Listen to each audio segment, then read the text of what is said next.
তো হ্যালো বন্ধুরা, সবাই কী করছো? আশা করি সবাই ভালো আছো। আর এই যে দেখো, আমার বর আজকে বাজার থেকে এই ছোট ছোট মাছগুলা আর এই বড় মাছগুলো নিয়ে এসেছেন। আর তো দেখো, মাছটা আমি পরিষ্কার করি আর মাছ ধোয়া থেকে আজকের ব্লগটা শুরু করি। অনেক লম্বাও আছে ব্লগটা, তো পাশে থাকবেন, ব্লগটা ভালো করে দেখবেন। ভালো লাগলে লাইক শেয়ার কমেন্ট করে দেবে আর সাথে সাথে চ্যানেলটা সাবস্ক্রাইব করে দেবে। আর এইদিকে দেখো, মাছটা আমি প্রথমে ধুয়ে নিচ্ছি। তো মাছটা ধুয়ে নেওয়ার পর যতটা আমার লাগবে ততটাই আমি রাখবো রান্না করার জন্য, আর বাকিটাই আমি ফ্রিজে রেখে দেব, কারণ এতটা মাছ খাওয়া যাবে না।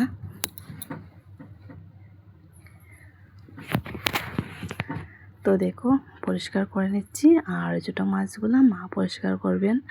তো ছোটো মাছগুলো কিন্তু এমনিতেই পরিষ্কার, কিছু নোংরা নেই, মানে কিছু কাটা করার তো দরকারই নেই। শুধু ডাল পাতা এগুলো থাকে, এগুলো সরালেই পরিষ্কার হয়ে যাবে। তো দেখো, মাছ ধোয়া কমপ্লিট। আর এইটা বক্সে ঢুকিয়ে ফ্রিজে রেখে দেব মাছটা। আজকে দুপুরের রান্নাটা মানে মশলা দিয়ে মাছ করব, আর যা কিছু রান্না করব শেয়ার করব। কি রান্না করব কোনো রান্না করে করেই মানে রান্না করব কি বুঝতে পারছি না, রান্না করে করে দেখাবো।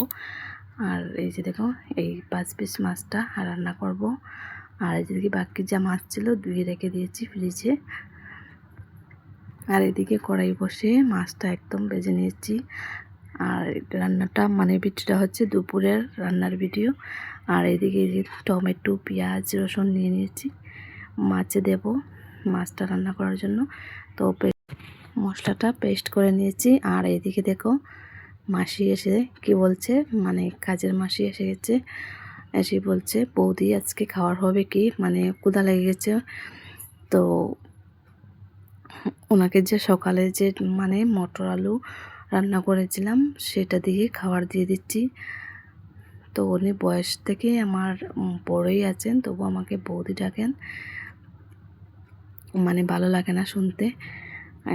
তো এদিকে মাছ ভাজা করেছিলাম, সেটা থেকে 1 পিস দিয়ে দিয়েছি, কারণ শুধু মটর দিয়ে খাচ্ছেন।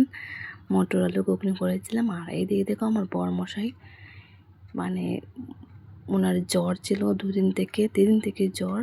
তো আজকে 12টার সময় ডিউটিতে বেরোচ্ছেন, এই যে দেখো। আর এইদিকে মাসি আর মা মাছগুলা পরিষ্কার করছেন। তো এই যে দেখো, আমাদের পাড়ায় একজনের করে বিপদনাশিনী পুজো হয়েছিল। তো মা বিপদনাশিনী পুজোর প্রসাদ দিয়ে গিয়েছেন। তো কাজের মধ্যে দিয়ে বসে বসে প্রসাদ খাচ্ছি। তো সবাইকে দিয়েই আমি বসে গেছি প্রসাদ খেতে। তো আমার পর একটু নিয়ে গিয়ে খেয়ে চলে গেছেন।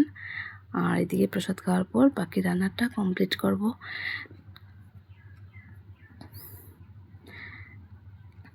তো সবাই কি করছো একটু কমেন্ট করে জানিও।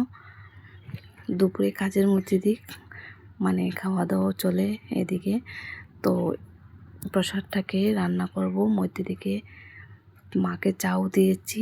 আর এই যে দেখো, আমার রান্না কমপ্লিট। মাছ মশলা দিয়ে করেছি, পটল ভাজি, নিরামিষ সবজি একটা, আর এই যে সকালের ডালটা রয়েছে, তো কমপ্লিট। আর এই দিকে দেখো, মানে রান্না করার পর আমার বোন নিয়ে এসেছেন হোটেল থেকে, মানে এটা হচ্ছে মোচার থুরের বড়া, আর এটা হচ্ছে পাতুরি, কাতলা পাতুরি নিয়ে এসেছেন।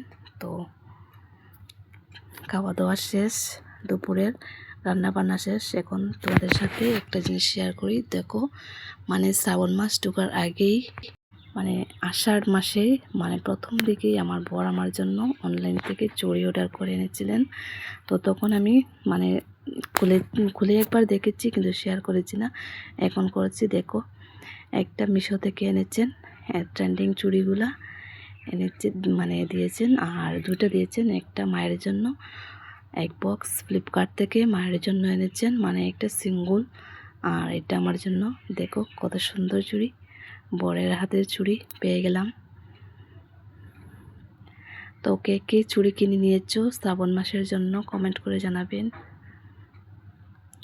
আমি তো কিনে নিলাম, এখনো পরা হয়নি। তো পরে নেব। তো দেখো আমারটা দেখে নিলাম, এখন মায়ের চুড়িগুলো দেখাচ্ছি। তো এইগুলো সব তো মা পরবেন না, আমিও পরবো।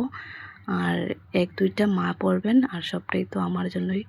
তো তবু মায়ের জন্য এটাই, মানে সিম্পল সিম্পল এটাই সুন্দর, মানে একদম ডিজাইন নেই তবুও সুন্দর লাগে।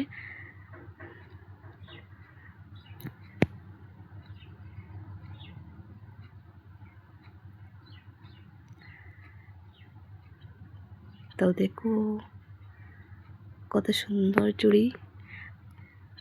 তো তাড়াতাড়ি যারা যারা কিনেছো না কিনে নাও শ্রাবণ মাসের জন্য সবুজ চুড়ি। Tata, bye bye.